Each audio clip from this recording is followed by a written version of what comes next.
Hey there! If you're looking for a fun and easy way to earn rewards, including cash and prizes, check out the link in the video description.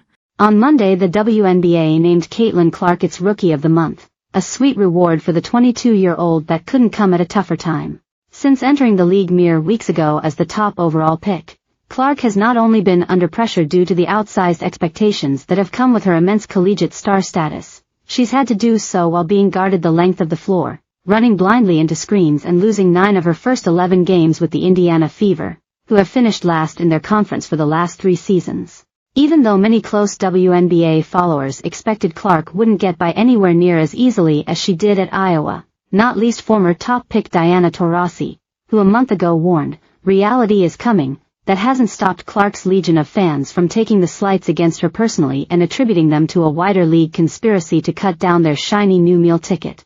Chindy Carter scores and gives a shoulder to Caitlin Clark. Pic.twitter.com/NQXKW1RVHH. Case in point, a moment late in last Saturday's game against the Chicago Sky, the much-anticipated rivalry game between Clark and former college nemesis Angel Reese that wound up dominating cable TV ratings. Clark was waiting to receive an inbounds pass when the Sky's Chindy Carter shoulder-checked her unawares, dropping the rookie like a bag of onions. Carter refused questions about the play after the game and Reese skipped out on her mandatory news conference in solidarity, resulting in 4-figure fines for Reese and her team. That was enough to turn the already rickety discourse around Clark into a prickly, nonsensical pile. The panel on ESPN's First Take, a graveyard for nuanced sports conversation, spent 40 uninterrupted minutes arguing whether there is a vendetta against Clark. That's Dallas Cowboys-level outrage manufacture. In the very next ESPN show, Pat McAfee opened with a passionate defense of Clark that boiled over with him calling her a white bitch who is a superstar. He has since apologized. The golf influencer Paige Spiranak spoke for the bandwagon fan.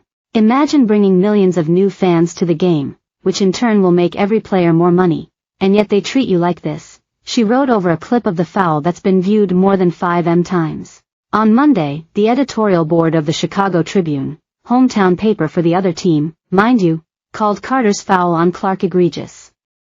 "Outside of a sporting contest," read the op-ed, "it would have been seen as an assault."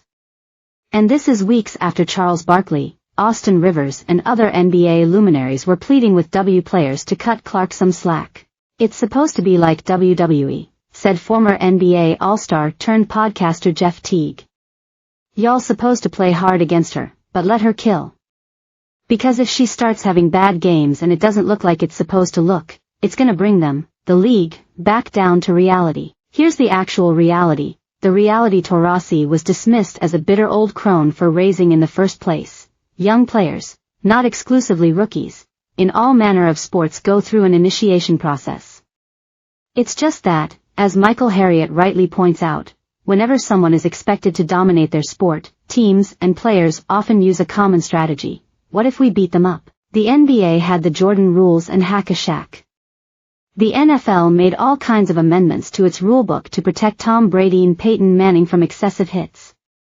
And then of course there was the unrelenting hell Jackie Robinson suffered while integrating baseball in 1947. "When he came to the plate, they knocked him down continuously," says Negro Leagues Museum president Bob Kendrick. "When he was sliding into second base, he oftentimes came up wet where the opposition had spit on him. When the opposition slid into second base, they came up with spikes high trying to cut him. They did everything imaginable to break Jackie, but Jackie would not break." Stars continue to get harsh treatment in other leagues today. Reigning MVP Connor McDavid led the NHL last season in penalties drawn. Suffice to say, if Clark were playing a man's game, we wouldn't question the overly aggressive defensive tactics because many fans, wrongly, can't fathom female athletes being just as mean as their male counterparts. We'd give those tactics a cute name, the Clark Codes. I remember Richard